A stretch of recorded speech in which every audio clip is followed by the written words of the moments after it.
an update courtesy of what is this? This is from the Shade Borough. This is courtesy of UK comedic personality Chunkz, who I've only become familiar with over lockdown.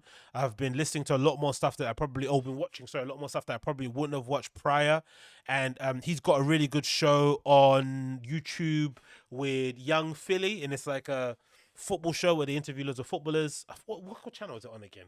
I think it's on Pro Direct Soccer. Yeah, with the place where you buy all your boots. So they interview loads of people that play professional football within that world, football players, coaches, and all that sort of stuff. And it's great because in the UK, for the most part, our professional footballers are, or athletes for the most part, are quite wary of the media. They tend to kind of keep them at arm's length. And if they do speak to the media, it's always this kind of hands behind the back, like, yeah, we got to do better. We go again. The lads. The next game, next result. It's always kind of really boring, robotic interviews. So these two guys have really kind of broken the mold in terms of opening up the possibility for footballers to have these really loose kind of like agenda free conversations where they're essentially mostly talking about boots and stuff to do with their sport. It's not, and kind of music and cultural stuff. It's not like nonsense kind of things or trying to catch them out in some way, shape, or form, or create some sort of narrative. So it's pretty cool, very jovial experience. And these two guys, obviously, one of our most prominent sort of personalities in the UK. And this is coach of the Shea Borough. It's basically the guy Chunks, one of the one part of the duo, is basically says he opens up about his struggle with mental health during this lockdown. And again, it's another reminder as to how difficult and how eye-opening the situation has been living in a lockdown during the spread of COVID-19. What we've basically been able to identify, I guess, even within ourselves, is that there are indoor people and there are outdoor people, right? And people that just need to be around other humans.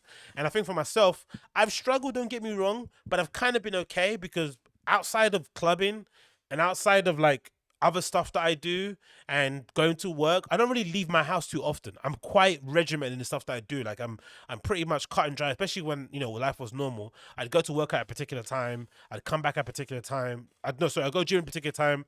I go work at a particular time, come back at a particular time, record a particular time, write a particular time, read a particular time. But it was all kind of regimented Monday to Friday, and on the weekend I'll get a bit loose. But I had a regiment that I was kind of sticking with. Now, for people that are like highly social, someone like himself who's kind of just approaching his sort of like pop moment in terms of becoming a big name in the industry and getting all these deals and getting flown out, it must have been such a shock to kind of like have all this exposure, become this big brand. People love you. You're obviously getting all this great positive attention. You're suddenly about to get your foot in the industry, and then bam, it gets pulled away from you because we're in a pandemic. And it must really mess with your head, especially when fundamentally you're a person who does like to go. It's kind of because I'd imagine he's the kind of person that goes to industry events, goes to all these meetups and stuff, and is in a particularly very social group, and then suddenly that's pulled away from you.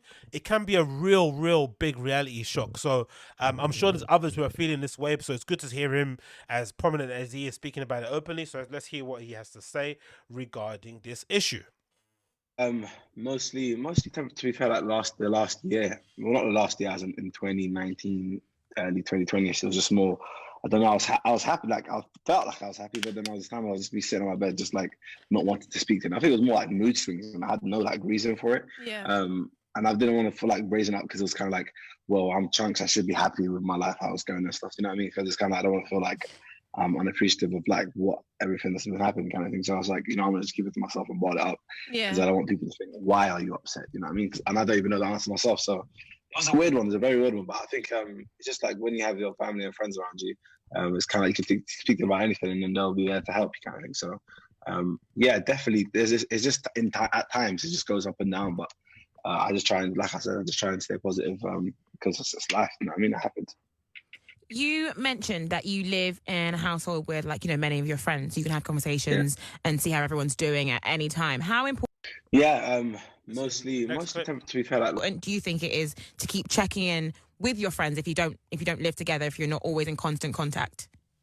100% because like there's times well like we speak a lot about just mental and how everyone's feeling, so it's kind of like if we get to speak about it, like maybe what twice 3 times a week or something, it's like think about your friend that you haven't checked up on for like a month or 2 months, or like, you know what I mean? It's like, how many things have they been going through within the last 2 months? It's like there's times where like I'll message a friend, or they'll message me, we haven't spoken like a month, and I'm like, oh, what's been going on? And he just tells me loads of new things. I'm just like, wow, like a lot has happened. You know what I mean? So it can literally be in a matter of minutes, a matter of days. So it's very important to check up on your friends, because like a lot can change very quickly. So, and especially in the situation we're in, this current pandemic, like people are losing jobs and people are mental health is just deteriorating as time goes by. So it's kind of like it's even more so important now to check up on your peoples. The irony of what you said, obviously, what you're saying is completely true. But the funny thing with me, I guess what I've noticed is that I've become more recluse. I've not really spoken to anybody outside of maybe 3 people now, and I think again that's probably a fault of my own personality and how I navigate the world. But like I said before, I'm a little bit of a recluse. I'm a bit of a lone ranger. I don't really tend to have a big group and circle of friends with me. Even though considering my background and where I've kind of come from, I always was the sort of like person that was surrounded by a harem of like people that I refer to as friends, quote unquote. But over the years, I kind of slowly but surely pulled myself away from it. Not because I thought I was better or anything, just because, I just didn't really want to hang around them anymore. So it is what it is, you move on. And then I was thinking, which is probably one way to think about it, but during lockdown, I was thinking, if anything, people would probably be more willing to like stick to the people that they're actually friends with in, normal life, then it would be to like, because I'd imagine the first, let's say, if we could split, let's say lockdown, the first year, probably a lot of people went out their way to connect with people they haven't spoken to in a long time. There's a lot of people throwing out like random, oh man, I hope you're all right, messages to somebody you haven't spoken to in 10 years because, we were going through this thing together. It's, you're feeling a bit of this abandonment, blah, blah, blah. But then as time would go on, I'd imagine you'd kind of want to focus in who you're kind of sharing your love with and connections with, because it is what it is. Time goes on, you've only got bandwidth for a certain amount of people, so that would be who you'd focus on. But I don't know, maybe there is something to be said for just reaching out to everybody in general and just throwing them a little thanks and whatever, thanks, a heads up or what's up, whatever it may be. I was thinking of doing a thing, because at the moment my iMac, I'm not sure what it is, or my MacBook, but maybe because it's linked to my old phone that I had, but it's got all the birthdays of everybody that I was friends with on Facebook, because I deleted my Facebook and started a new one because I just wanted to have a fresh start, and I just wanted to make it kind of plain so I could just kind of link it to my artist profile and shit. But for some reason, all the birthdays from my original Facebook are still on there. So I've got Facebooks of like people that I don't really speak to at all, zero. And I was thinking I could use that opportunity just to kind of message them randomly and say, birthday, hey, happy birthday, hope you're well. Just checking up on you, making sure you're good during these times, innit?